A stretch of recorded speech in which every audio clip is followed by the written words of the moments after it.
Alright guys, this might be the most underrated item in the whole game, and I'll tell you why. This is called a Galbank Transfer Module. You might have seen it before, but most people won't know what it really does. When you get it, it unlocks something incredibly rare, something that will then continue to show up at points throughout the game, and it can potentially make you very rich indeed. So the rare thing the Galbank Transfer Module unlocks is the Galbank Cache. Have you seen these before? Galbank caches. Majority of Starfield players have not, because, as I say, you need a Galbank transfer module for them to show up. And once you have the module, you're not even guaranteed to see them, which is why I call the Galbank cache the rarest item in Starfield. And I'll tell you why it's difficult to find them in just a bit, but first, the question is, what's exactly inside these things? It's the best thing of all, money. Money's always good. Now, the monetary value in Galbank caches varies,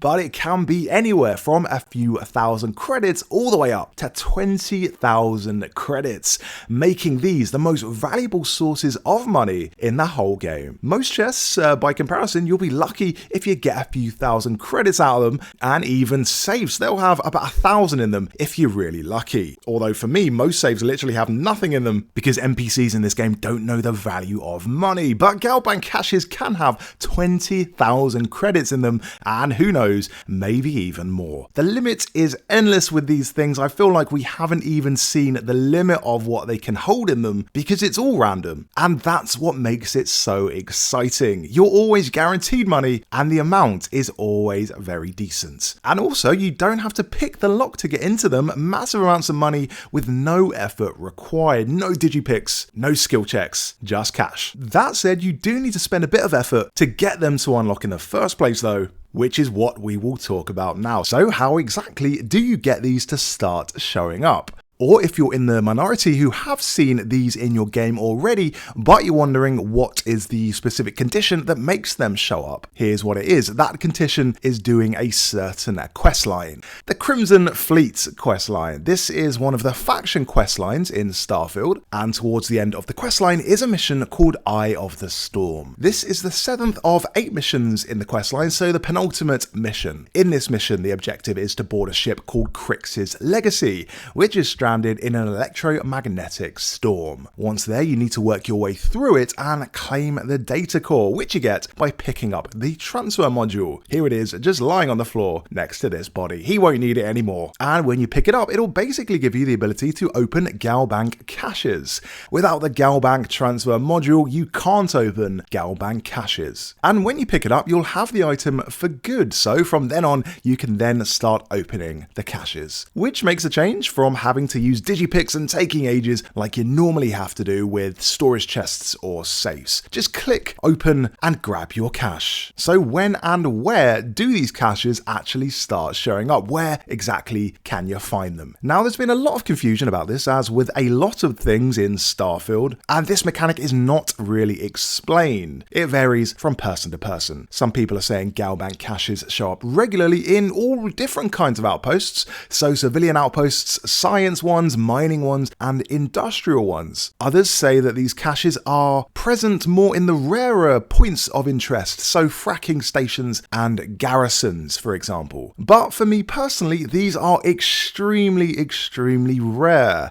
I've literally been flying around for hours to all the various points of interest, and these just refuse to show up for me. I've done the full Crimson Fleet questline, got the Galbank transfer module, and cannot see Galbank caches at all, aside from the one that shows up in the quest itself. Literally, for a lot of people, the only way they would know these existed is if they went on Reddit or Discord and saw people talking about them. They just don't seem to show up in most people's games. It might be that once you complete the quest, Galbank caches are meant to replace these yellow storage crates. Or maybe how the mechanic works is that they spawn in addition to the yellow storage crates. But whatever happens, whatever triggers this thing, we know two things. One, they are are super rare. That is indisputable. You will have a hard time seeing these. Most people won't have found these across their entire playtime, and even if you have found a few of these, you won't have found many. And 2, no one knows how these work definitively. And if you do, be sure to let me know in the comments, because I really want to unlock the mystery of this thing. Honestly, it reminds me of fast traveling in a way. Like sometimes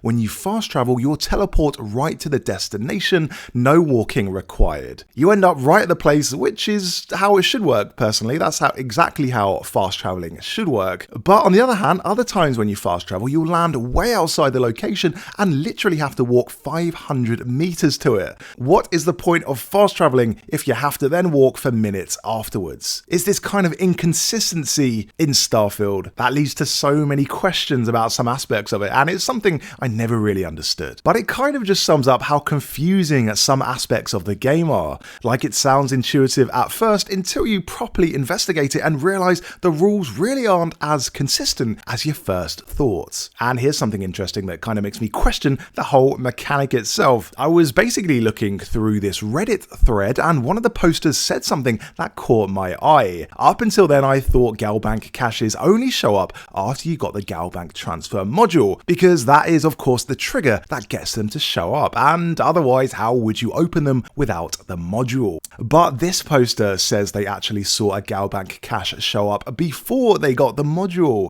Then someone asked whether they could open it, and the original poster replied that they could in fact not open it. So what does that mean?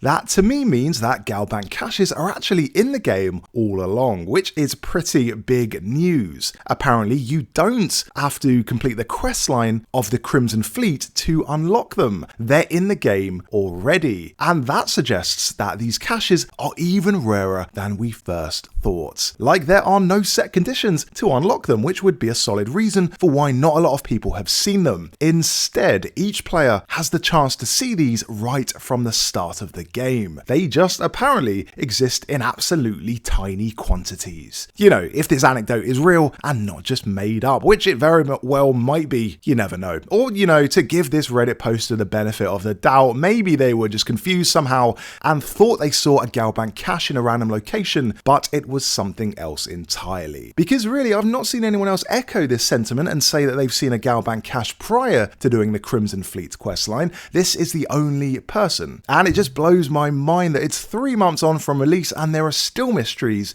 in this game.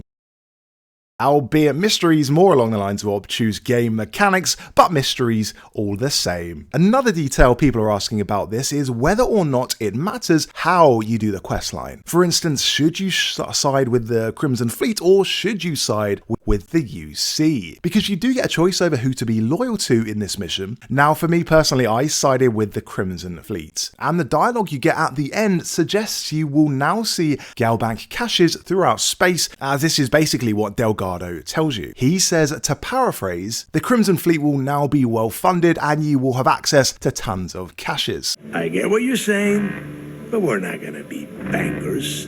These funds will go to weapons, ships, and boots on the ground. So yeah, to sum up, he doesn't outright say GalBank caches will now start appearing, but it's pretty suggestive that that will be the case. And this is what happens when you side with the Crimson Fleet. Now, I've not done this quest a second time and tested out what happens when you side with the UC, but I'm pretty sure you still get GalBank caches regardless of who you side with. This is what the common thought in this Reddit thread is. The only thing that changes is what faction will be hostile to you afterwards. Like, you still get GalBank caches when you complete the questline, regardless of the choices you make in it. It would be a pretty lopsided reward if one faction rewarded you with unlimited GalBank caches and one did not. That would not be very fair. So in short, it definitely is recommended you do the Crimson Fleet questline in full, get the module, and then just keeping a lookout for GalBank caches. They're a great source of credits throughout the game, and you don't need digipicks to open them. Apparently, you can find them at civilian civilian outposts, industrial outposts, science outposts, and mining outposts. You could also try accepting bounty missions from terminals and having a look around the location where that bounty is, having a look in fracking stations. And also I've seen people say they can board Galbank ships and find Galbank caches in these ships. But these are random encounters and it's really hard to say exactly where you can find Galbank ships. Again, I'm basing this all off comments from hundreds of players I've read on Discord and Reddit, because in my experience these things are incredibly rare and I just cannot find any of them. So if you have found a Galbank cache, you are incredibly lucky, and let me know how many you found down in the comments. That'll do it for this video. Thanks so much for watching, and for more Starfield videos, subscribe to the channel. And one final thing, if you'd like to support this channel, I would greatly appreciate it if you sponsored me on patreon.com/gaming with Griffin.